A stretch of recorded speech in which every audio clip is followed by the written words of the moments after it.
नमस्कार। शुरुआत करते हैं बड़ी खबर के साथ जो बरेली से है, जहां पर पुलिस पर हमला करने वाले 42 उपद्रवियों को पुलिस ने गिरफ्तार कर लिया है, जिनमें ग्राम प्रधान भी शामिल है। अब तक 243 लोगों पर एफआईआर दर्ज की गई है, जिनमें से 42 लोग नामजद हैं। दरअसल पुलिस इज्जत नगर इलाके के करमपुर चौधरी गांव में जमातियों को खोजने निकली थी, लेकिन कई लोगों ने उनकी ढाल बनने की कोशिश की और पुलिस पर हमला करना शुरू कर दिया। पुलिस के मना करने के बावजूद लोगों ने हमला कर दिया। इस हमले में आईपीएस अभिषेक वर्मा को मामूली चोट आई है, जिसके बाद अब पुलिस एक्शन मोड में है। पुलिस ने कार्रवाई शुरू कर दी है। 42 लोगों पर नामजद एफआईआर दर्ज किया गया है। 243 पर अज्ञात लोगों पर भी एफआईआर दर्ज किया गया है। सीएम योगी ने सख्त कार्रवाई के निर्देश दिए हैं, जिसके बाद पुलिस एक्शन मोड में है और एक एक कर सभी के खिलाफ कार्रवाई की तैयारी की जा रही है। इसी कड़ी में 42 लोगों पर नामजद एफआईआर दर्ज की गई है। पुलिस का कहना है कि जो भी लॉकडाउन का उल्लंघन करेगा, किसी को बख्शा नहीं जाएगा। पुलिस पर हमला करना कानूनन अपराध है और ऐसे किसी भी शख्स को छोड़ा नहीं जाएगा जो कि कानून को अपने हाथ में लेगा। बरेली की तस्वीरें हम आपको दिखा रहे हैं। कल जिस तरीके से पुलिस पार्टी पर हमला किया गया, उसके बाद पुलिस एक्शन मोड में है। पुलिस ने कल भी कई लोगों को हिरासत में लिया था और उसके बाद एफआईआर के तौर पर 42 लोगों को नामजद किया गया है। 243 ऐसे लोग हैं जिनके नाम अज्ञात के खिलाफ केस दर्ज किया गया है। अब पुलिस बारी बारी से सभी की पहचान करेगी, सभी की तलाश की जाएगी और सभी के खिलाफ सख्त कार्रवाई की जाएगी।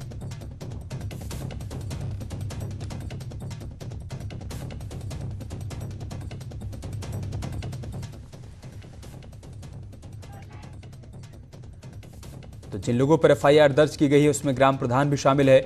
बरेली के इज्जत नगर का मामला है। करमपुर चौधरी गांव में पुलिस गई थी जमातियों को खोजने के लिए। इसी दौरान लोगों ने पुलिस पर हमला कर दिया, जिसके बाद पुलिस अब एक्शन मोड में है और बारी बारी से सभी के खिलाफ कार्रवाई की जा रही है। संवाददाता हरीश हमारे साथ जुड़ चुके हैं। हरीश, कार्रवाई को लेकर क्या अपडेट है? देखिए अमित, जिस तरीके से कल यहाँ पर बवाल हुआ, उसके बाद शासन ने न्यूज 18 की खबर का संज्ञान लिया और बरेली जिला पुलिस को सख्त कार्रवाई के आदेश दिए। इस पूरे मामले पर पुलिस ने दरोगा की तहरीर पर करीब 43 नामजद लोगों के खिलाफ एफआईआर दर्ज की और जिसमें करीब 200 लोग अज्ञात थे। कुल मिलाकर 243 लोगों के खिलाफ कल मुकदमा दर्ज किया गया और 42 लोगों को ही पुलिस ने रात में ही गिरफ्तार कर लिया गया। अभी जो लोग नामजद थे उन सभी लोगों को लगभग गिरफ्तार कर लिया गया है। उसके अलावा जो अज्ञात थे उनकी पहचान कराई जा रही है। कुछ सीसीटीवी फुटेज और उसके अलावा जो मोबाइल की फुटेज है, उनके जरिए अभी उन लोगों की पहचान की जा रही है कि वो कौन लोग थे और कहां से आए थे। हालांकि इस पूरे मामले में ये भी जानकारी में आया कि जो भीड़ थी वो चौकी फूंकने के लिए चौकी पर इकट्ठा हो गई थी, जिसके बाद एएसपी ने वहां पर बल प्रयोग किया और लोगों को खदेड़ना शुरू किया। हालांकि इस पूरे बवाल के दौरान एएसपी खुद चोटिल हो गए थे और उनको प्राथमिक उपचार दिया गया था। हालांकि बाद में उन्होंने कहा कि मामूली चोट थी, ऑन ड्यूटी इस तरीके की घटनाएं कई बार हो जाती हैं, लेकिन बावजूद जिस तरीके से भीड़ ने पुलिस पे हमला किया वो बेहद शर्मनाक था, क्योंकि पुलिस लॉकडाउन का पालन कराने के लिए गई थी। उनके पास सूचना थी कि कुछ जमात के लोग यहाँ पर भी आए हुए हैं, संभावना है कि यहाँ पर भी हो सकते हैं। तो उसी को लेकर के जब पुलिस वहां गई तो सभी लोग लॉकडाउन का उल्लंघन कर रहे थे और जो सोशल डिस्टेंस की बात सरकार कह रही है उसका भी वहां पर उल्लंघन देखा गया, जिसके बाद पुलिसकर्मियों ने प्रयास किया कि इन लोगों को समझाकर भेजा जाए। बावजूद उसके भीड़ 2 सिपाहियों पर टूट पड़ी और उनके साथ मारपीट की, जिसके बाद दोनों सिपाहियों ने अपने उच्च अफसरों को इस मामले की जानकारी दी। तब जाकर जो है मौके पर शांति की अपील की गई। जी, बहुत शुक्रिया आपका हमारे साथ जुड़ने के लिए हरीश और तमाम जानकारी हम तक पहुंचाने के लिए। तो पुलिस बारी बारी से कार्रवाई कर रही है। 42 लोगों को गिरफ्तार कर लिया गया है जो कि नामजद थे और जो अज्ञात हैं जिनके खिलाफ एफआईआर दर्ज की गई है, अब उन सभी की तलाश की जा रही है, उनको चिन्हित किया जा रहा है। आगे बढ़ते हैं। पीलीभीत में मामूली विवाद में एक भाई ने दूसरे को गोली मार दी। गोली लगने से दूसरा भाई घायल हो गया है। वहीं बीच बचाव करने आए उसके बेटे को भी गोली लग गई और मौके पर ही मौत हो गई। बेटे की हालत देखकर व्यक्ति ने खुद को भी गोली मार ली। पिता की मौके पर ही मौत हो गई। गंभीर रूप से घायल दूसरे व्यक्ति को अस्पताल में भर्ती करवाया गया है। यह घटना पूरनपुर कोतवाली के घुंघचाई चौकी क्षेत्र की है। और रफल लेके चला गया, कहता मैं तुझे मारूंगा, तू जाता है कि नहीं जाता? बेटे ने घटना को अंजाम राफल से दिया गया है? हाँ, राफल से हुई। अच्छा। कौन थे दोनों लोग? ये क्या नाम थे? बाप बेटा थे। नाम क्या थे उनके? गुरमुख सिंह थे, जसकर्ण सिंह। कानपुर में दो खड़े हुए ट्रकों में अचानक से आग लग गई। खड़े ट्रकों में आग लगने से हड़कंप मच गया। लॉकडाउन के चलते कई ट्रक ट्रांसपोर्ट नगर में खड़े थे। अचानक दोनों ट्रक धू-धू कर जलने लगे। एक ट्रक में सामान भरा हुआ था जबकि दूसरा खाली था। मौके पर पहुंची फायर ब्रिगेड की टीम ने कड़ी मशक्कत के बाद आग पर काबू पाया, लेकिन तब तक ट्रक पूरी तरीके से जल चुका था। कानपुर की तस्वीरें हम आपको दिखा रहे हैं, जहां पर ट्रांसपोर्ट नगर में ये ट्रक खड़े हुए थे। चूंकि लॉकडाउन है और इसी दौरान अचानक से दो ट्रक जलने लगे। मौके पर अफरा तफरी का माहौल दिखा। लोगों ने फायर ब्रिगेड को इस बात की जानकारी दी। टीम मौके पर तो पहुंची, आग पर काबू भी पाया गया, लेकिन तब तक ट्रक पूरी तरीके से जल चुका था।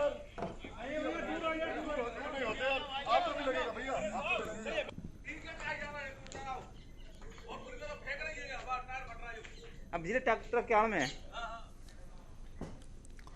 और एक बड़ी खबर आगरा से, जहां पर कई इलाके रेड जोन घोषित किए गए हैं। 22 इलाके रेड जोन घोषित किए गए हैं। डीएम की तरफ से इस बात की जानकारी दी गई है। शहर के 22 इलाके कोरोना के लिए एपिसेंटर बताए जा रहे हैं। रेड जोन में आवागमन पूरी तरीके से प्रतिबंधित रहेगा। कोरोना को लेकर डीएम ने ये कड़ा फैसला लिया है। बड़ी खबर हम आपको बता रहे हैं आगरा से, जहां पर डीएम की तरफ से बड़ा फैसला लिया गया है। आगरा के कई इलाके ऐसे हैं जो अति संवेदनशील हैं कोरोना के लिहाज से। 22 इलाकों में फिलहाल रेड जोन घोषित कर दिया गया है। डीएम ने कहा है कि यहां पर किसी प्रकार की आवाजाही पर पूरी तरीके से प्रतिबंध रहेगा।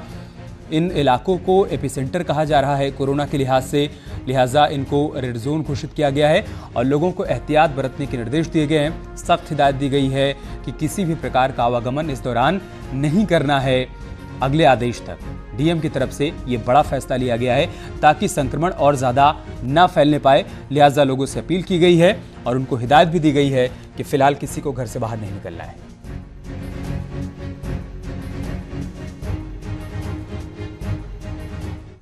और चलिए रुक करते कानपुर का, जहां पर लॉकडाउन का सख्ती से पालन हो और जिन इलाकों में कर्फ्यू लगाया गया है वहां से लोग ना निकले, इसको लेकर प्रशासन लगातार सतर्क हो गया है।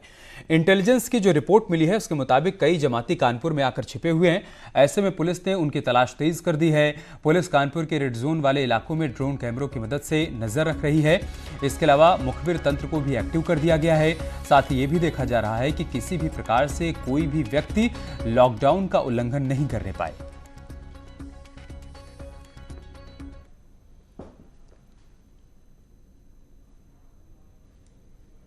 लॉकडाउन का आज 13वां दिन है और उसके बाद कानपुर में जो 6 एरियाज हैं उन्हें रेड जोन घोषित कर दिया गया। उस क्षेत्र में मैं खड़ा हूं, ये यतीम खाना चौराहा है। यहां अब पुलिस को ड्रोन कैमरे की मदद लेनी पड़ रही है, क्योंकि जिस प्रकार से जमाती जो सूत्र बताते हैं कि 150 ऐसे जमाती हैं जो मिल नहीं रहे हैं, जिनकी पुलिस तलाश कर रही है।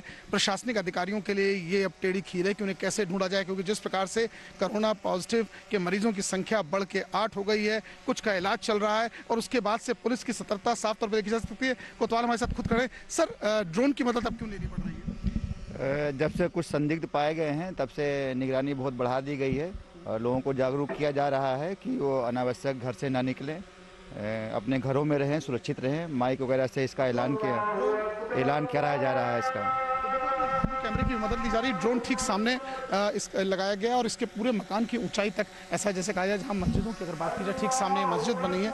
इन मस्जिदों पे भी निगरानी रखी जा रही है, क्योंकि जिस प्रकार से जमाती थे जो मिल नहीं रहे थे उनके लिए भी धरपकड़ जारी है। जर्नलिस्ट आशीष पांडे के साथ अमित गंजू, न्यूज़ 18 कानपुर। और चलिए आपको कोरोना से जुड़ी 10 बड़ी बातें भी बता देते हैं। क्या कुछ अपडेट सामने आया है यूपी के अलग अलग हिस्सों से। यूपी में कोरोना के मरीजों की संख्या बढ़कर 308 हो गई है, पहली बड़ी बात यह है। दूसरा अपडेट यह कि कोरोना मरीजों में 159 जमाती शामिल हैं। यूपी में अब तक कोरोना से 3 लोगों की मौत हुई है, यानी मौत का आंकड़ा नहीं बढ़ा है, ये राहत की बात है। 10 मेडिकल कॉलेज की लैब अपग्रेड की जाएंगी, ये आदेश दिया गया है सीएम की तरफ से। 14 अन्य मेडिकल कॉलेज भी बनाए जाएंगे, वहां पर लैब बनेगी। देश भर में कोरोना मरीजों की संख्या 4281 हो गई है। मरकज के 1445 लोगों को कोरोना पॉजिटिव पाया गया है। कोरोना के 318 मरीज अब तक ठीक भी हुए हैं, ये राहत की बात है। इसके अलावा देश भर में 111 मरीजों की मौत की बात सामने आई है, जबकि दुनिया भर में 70,000 से अधिक लोगों ने अपनी जान गंवा दी। और कोरोना को लेकर एक और अपडेट सामने आ रहा है। यूपी में कोरोना पॉजिटिव की संख्या बढ़ गई है, मरीजों की संख्या यूपी में बढ़ गई है, अब 308 पहुंच चुका है आंकड़ा। सहारनपुर में 4 कोरोना पॉजिटिव मिले हैं, शामली में कोरोना पॉजिटिव की संख्या 3 है। बताया जा रहा है कि बुलंदशहर में 2 और कोरोना पॉजिटिव मिले हैं। सभी कोरोना पॉजिटिव जमात से जुड़े हुए बताए जा रहे हैं। बड़ी खबर हम आपको बता रहे हैं, नंबर्स बढ़ गए हैं। 308 लोगों में कोरोना की पुष्टि हुई है। बुलंदशहर में 2 और नए मामले सामने आए हैं। शामली में 3 केस सामने आया है और इसके साथ ही नंबर्स लगातार बढ़ते जा रहे हैं। सहारनपुर में भी 4 कोरोना पॉजिटिव सामने आए हैं और बताया जा रहा है कि सभी के सभी लोग जमाती हैं। 159 इनका आंकड़ा बताया जा रहा है, यानी यूपी में जितने भी केस अब तक कोरोना पॉजिटिव सामने आए हैं उसमें से 159 जमाती हैं, जो कि दिल्ली के निजामुद्दीन में जो कार्यक्रम आयोजित किया गया था उसमें शामिल हुए और उसके बाद वो प्रदेश के अलग अलग हिस्सों में गए और वहां जाकर सभी छिप गए। अब बारी बारी से सभी की तलाश की जा रही है, उनका मेडिकल चेकअप करवाया जा रहा है और इसी में इस बात की पुष्टि हुई है कि 159 जमाती कोरोना पॉजिटिव हैं। सरकार ने लोगों को अपने खर्च के ऊपर 5 स्टार होटल्स में क्वारंटाइन होने की सुविधा दे दी है। इसके लिए स्वास्थ्य अधिकारी का प्रमाण पत्र होना होगा। प्रतिदिन के हिसाब से होटल के रूम का किराया चुकाना होगा। 5 स्टार, 4 स्टार, 3 स्टार और साधारण होटल्स के लिए प्रतिदिन की किराए की दरें सरकार ने तय कर दी हैं। नोएडा के डीएम ने आदेश जारी किया है कि लोग अपने खर्चे पर होटल में क्वारंटाइन हो सकते हैं। इसके लिए मेडिकल परीक्षण के बाद उन्हें चिकित्सा अधिकारी की ओर से प्रमाण पत्र भी जारी किया जाएगा। सरकारी अस्पतालों में निःशुल्क क्वारंटाइन और उपचार की सुविधा मुहैया करवाई जा रही है, लेकिन अगर कोई व्यक्ति होटल में जाकर क्वारंटाइन होना चाहता है तो उसे ये सुविधा दी जाएगी। 5 स्टार होटल में 2500 रुपये, 4 स्टार होटल में 2000 और 3 स्टार होटल के लिए 1500 रुपये चुकाने होंगे।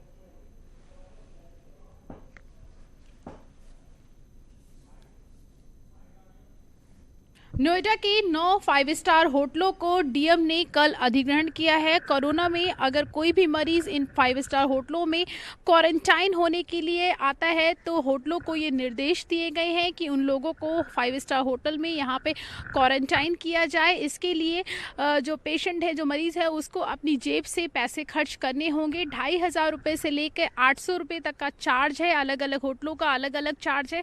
इन होटलों में जो व्यक्ति है उसको खाने पीने की सुविधा दी जाएगी, लेकिन इतना ज़रूर है कि जो मरीज़ को कमरे से निकलने की मनाही होगी। कैमरा पर्सन विपिन के साथ प्रीति श्रीवास्तव, न्यूज़ 18 नोएडा। आगे बढ़ते हैं। 21 दिन के लिए लागू राष्ट्रीय लॉकडाउन 14 अप्रैल के बाद भी खुलने की संभावना फिलहाल नहीं है। इसकी तस्वीर अब साफ होती हुई दिखाई दे रही है। यूपी सरकार में प्रमुख सचिव गृह अवनीश अवस्थी ने बताया है कि आने वाले समय में लॉकडाउन खुलने की संभावना बहुत कम है। जिस तेजी से देश में कोरोना मरीजों की संख्या में इजाफा हो रहा है, उससे एक बात साफ होती दिख रही है कि आने वाले समय में लॉकडाउन खुलने की उम्मीद बहुत कम है। अवनीश अवस्थी ने कहा है कि अगर एक भी मामला कोरोना का रह गया तो लॉकडाउन खुलने की संभावना नहीं के बराबर है। प्रचार किया है, ये अब संभावना है कि 14 अप्रैल के बाद भी लॉकडाउन खुल पाएगा कि नहीं, ये अभी कहा नहीं जा सकता है, क्योंकि ये संवेदनशीलता हमारे प्रदेश की बढ़ गई और एक भी केस अगर हमारे प्रदेश में रह जाता है तो लॉकडाउन खोलना उचित नहीं होगा, क्योंकि जितनी भी व्यवस्था लॉकडाउन के संदर्भ में बेनिफिट्स मिले हैं और केसेस को कंट्रोल किया गया है, यदि एक भी केस कोरोना का रह जाता है पूरे प्रदेश में तो लॉकडाउन खोलने के बाद पुनः वही स्थिति आ जाएगी। और इस मसले पर न्यूज़ 18 ने अवनीश अवस्थी से खास बातचीत की। उन्होंने क्या कुछ कहा है, आइए आपको दिखाते हैं। इस वक्त हमारे साथ अपर प्रमुख सचिव गृह अवनीश अवस्थी जुड़ रहे हैं। बहुत बहुत स्वागत है आपका। तो क्या हम माने कि अभी लॉकडाउन और बढ़ेगा? सरकार को इस वक्त हालात कैसे नजर आ रहे हैं? जी नौशा, ऐसा है कि आज हम लोग का रिव्यू हुआ था, माननीय मुख्यमंत्री जी ने भी रिव्यू किया था, पूरा डिटेल में एक एक चीज पर रिव्यू किया था जी। कुल मिला के आज का जो हमारा कोरोना का लोड है, केसेस का लोड जो है 305 केसेस में 159 केसेस हमारे तबलीगी जमात पर आए हैं जी। तो ऐसे में इनको सबको जो है प्रॉपर इनकी केयर करना, इनका मेडिकल की व्यवस्था करने की कार्रवाई तो सुनिश्चित कर ली गई है, लेकिन इतनी बड़ी संख्या में चूंकि नए केसेस आ गए हैं तो निश्चय ही 14 तारीख तक लॉकडाउन खुलेगा, इस पर अब संदेह है जी। तो इसको रिव्यू हम डे टू डे हम कर रहे हैं। माननीय मुख्यमंत्री जी ने एक निर्देश ये भी दिया है कि टेस्टिंग फैसिलिटी प्रत्येक मेडिकल कॉलेज में जहां चल रही है 10 मेडिकल कॉलेजेस में उसको अपग्रेड करके BS3 लेवल का किया जाए। जो 10 मेडिकल कॉलेज 14 मेडिकल कॉलेजेस में जहां नहीं है वहां नई टेस्टिंग फैसिलिटी की जाए और जिन जनपदों में जी जी जिन जनपदों में जो है अगर कोई भी मेडिकल कॉलेज नहीं है तो वहां पर डिस्ट्रिक्ट हॉस्पिटल में जो है कराई जाए।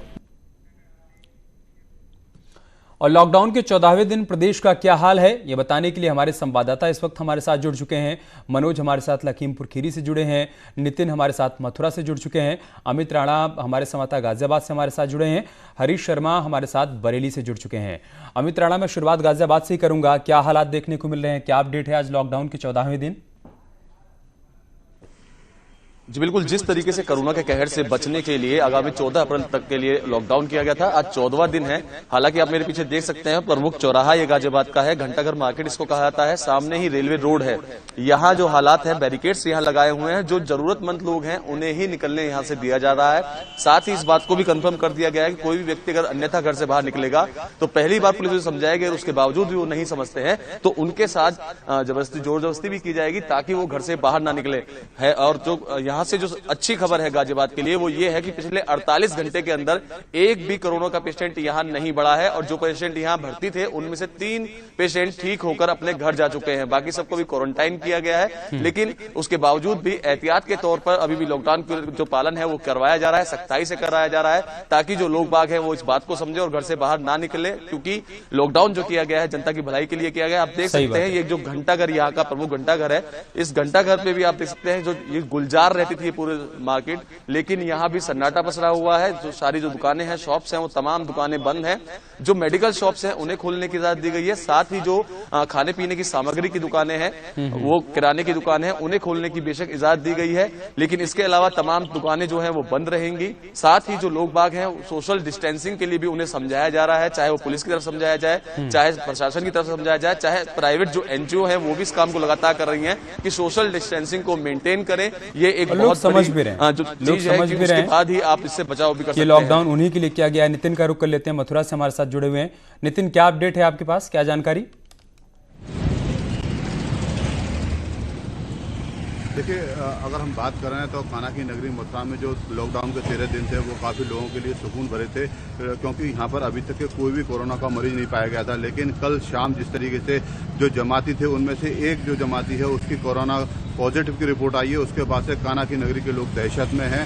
और जो लोग अब तक के निश्चिंत थे कि उनके यहाँ कोई पेशेंट नहीं है, अब वो लोगों में भय है इस बात का।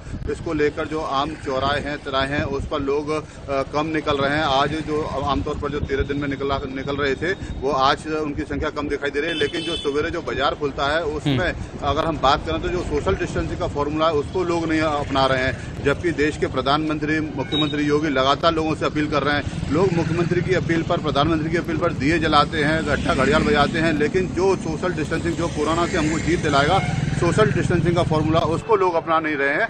लिहाजा वो तो करना पड़ेगा, बताना चाहूंगा कि वो करना पड़ेगा। अगर नहीं करेंगे तो प्रशासन सख्ती करेगा, लेकिन लॉकडाउन उन्हीं के लिए है, ये लोगों को समझना होगा। सोशल डिस्टेंसिंग की बात कही जा रही है, इसका पालन करना होगा, नहीं करेंगे तो खामियाजा भी भुगतना पड़ेगा। हम लखीमपुर खीरी का रुख कर लेते हैं, मनोज हमारे साथ जुड़े हुए हैं। मनोज, वहां से क्या अपडेट है? अमित, आपको बता दूं, लखीमपुर खीरी में अब तक लॉकडाउन का पालन व्यापक रूप से किया जा रहा था, लेकिन जो 12 जमातियों की ब्लड रिपोर्ट आई थी उसके बाद उसमें 3 लोग कोरोना पॉजिटिव पाए गए थे। उसके बाद से जिले में एक हड़कंप की स्थिति मची हुई है, क्योंकि धोरारा कस्बा जहाँ पे ये मस्जिद में रुके हुए थे वो कस्बा हॉट स्पॉट के रूप में जाना जाने लगा कोरोना को लेकर। इनके साथ जो 36 लोगों को संपर्क में आए थे उन लोगों को भी क्वारंटाइन किया गया है।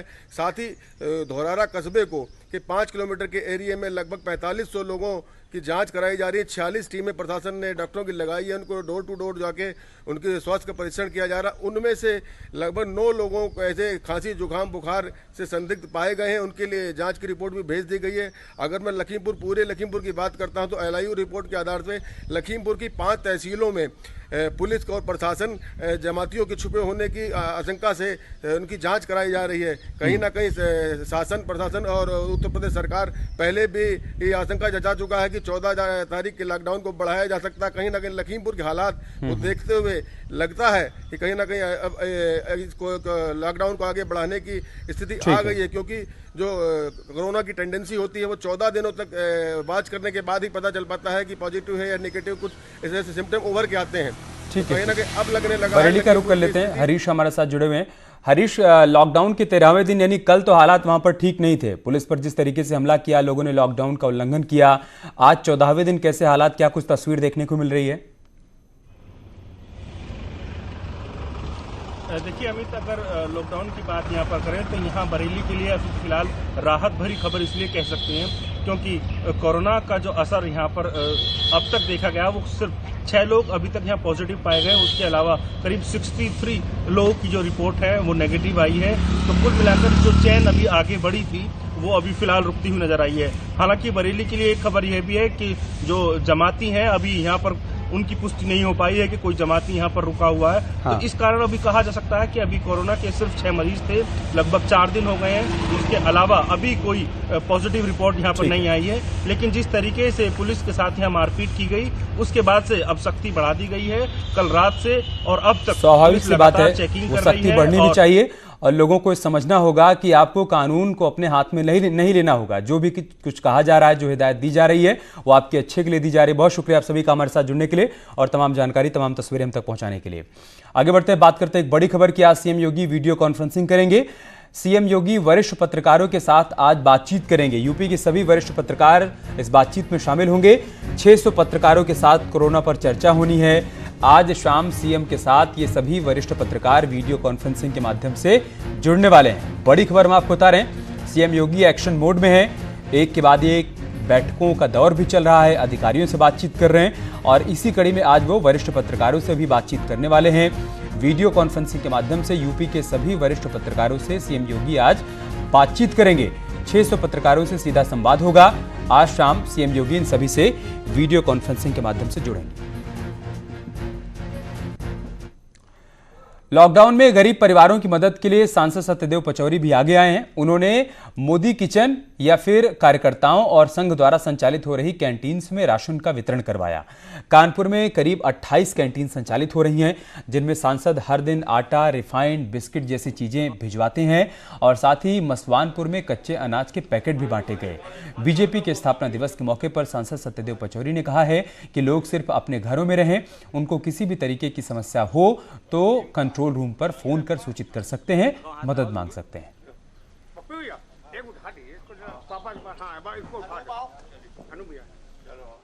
हर विधानसभा में 100 पैकेट जाके हमने खुद ही बांटने का निर्णय लिया है। मसवानपुर में हमने विद्यालय में वहाँ के गरीब लोगों को खाद्यान्न बांटा है और ये क्रम मेरा 14 तक जारी रहेगा। जिस किसी को भी कैंटीन चलाने के लिए आटा और घी की आवश्यकता होगी उसको हम पूर्ति करेंगे। लॉकडाउन में इंसान तो इंसान, जानवरों को भी भूख का सामना करना पड़ रहा है। ऐसे में कई लोग और संस्थाएं सामने आ रही हैं जो गरीबों और जानवरों को भोजन उपलब्ध करवा रही हैं। ऐसी ही 2 तस्वीरें बरेली से सामने आई हैं, जहां पीएससी फोर्स के सिपाही बीते 9 दिनों से गरीबों को भोजन बांट रहे हैं। वहीं दूसरी तस्वीर बरेली के आम लोगों की है जो बंदरों और कुत्तों को खाना बांट रहे हैं।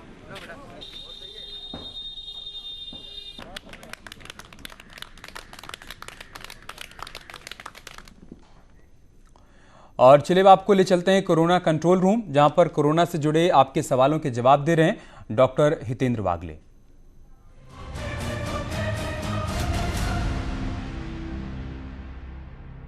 विनय जैन हैदराबाद से बोल रहा हूँ। हम कैसे समझे कि कोरोना वायरस हो गया है? मेरा नाम फलक फातिमा है। मैं यूपी के जौनपुर शहर से रहने वाली हूँ। मेरा सवाल है कि कैसे समझे कि कोरोना हो गया है? मेरा नाम मधु शर्मा है। मेरी उम्र 18 वर्ष है। मैं जनपद हाथरस की रहने वाली हूँ। मेरा प्रश्न ये है कि हम कैसे समझे कि कोरोना हो गया है? मेरा नाम अन्नू है। मैं चेन्नई से बात कर रही हूँ। मुझे ये पता करना है कि अगर किसी को कोरोना वायरस हो जाए तो वो कैसे पता चले? मेरा नाम राधिका गुप्ता है और मेरी आयु 15 वर्ष है। मैं जनपद हाथरस की रहने वाली हूँ। मेरा प्रश्न यह है कि कैसे समझे कि हमें कोरोना हो गया है? मैं प्रथम मित्तल 16 वर्ष है, मेरठ से। मेरा सवाल ये था कि हमें कैसे जाने कि हमें कोरोना हो गया है? कोरोना वायरस के संक्रमण के बाद यदि आपको 2 और 14 दिनों के बीच में सूखी खांसी, सर्दी, जुखाम, बुखार, जुलाब या अथवा आपको लगे कि आपको सांस लेने में कुछ तकलीफ हो रही है या तो फिर आपको आपके नज़दीक के स्वास्थ्य केंद्र में जाके कोरोना की जांच करवा लेनी चाहिए। मेरा नाम कंगना है। मैं जलंधर पंजाब से हूँ। मेरा सवाल ये है कि जैसे हम लोग घर से बाहर निकलते हैं, कई लोगों से सामना होता है, तो क्या सावधानी बरत सकते हैं? मेरा नाम किरण है, मैं 37 वर्षीय हूँ, मैं देहरादून की निवासी हूँ। मेरा एक सवाल है, जब भी हम मार्केट जाते हैं वहाँ पे हमारा कई लोगों से सामना होता है, तो उस समय हमें क्या सावधानी बरतनी चाहिए? मेरा नाम सिद्धार्थ शंकर चौधरी हूँ, मैं भुवनेश्वर में रहता हूँ। मेरा एज 53 ईयर्स है। मेरा आपका सवाल है कि मैं जब भी मार्केट जाता हूँ मेरे को क्या क्या कोरोना के लिए मेरे को क्या क्या प्रिकॉशनें लेके जाना है? बहुत अच्छा महत्वपूर्ण प्रश्न है आपका। बाजार जाते समय हर इंसान को जहाँ तक हो सके मुंह पे मास्क या हाथ में ग्लव्स पहन लेने चाहिए। हो सके तो अब जब बाजार जाएंगे सब्जियां खरीदने या फल इत्यादि कुछ लेने, तो छुट्टे पैसे लेके जाएं ताकि ज़्यादा स्पर्श ना हो सके पैसे वगैरह देते समय। आप जब बाज़ार में अब जब जाएंगे तो काफ़ी लोगों से मिलेंगे, तो आप 3 फीट की दूरी ज़रूर बनाए रखें। जब आप घर आएंगे तो जिन पेपर बैग में आप सब्जी फल लेके आते हैं वो पेपर बैग बाहर ही आप फेंक दीजिए कूड़ेदान में। घर में आने के बाद आपके हाथ अच्छी तरह से सैनिटाइज़र से साफ़ कर लीजिए तथा आपके हाथ को साबुन और पानी से भी आप हाथ साफ़ कर सकते हैं।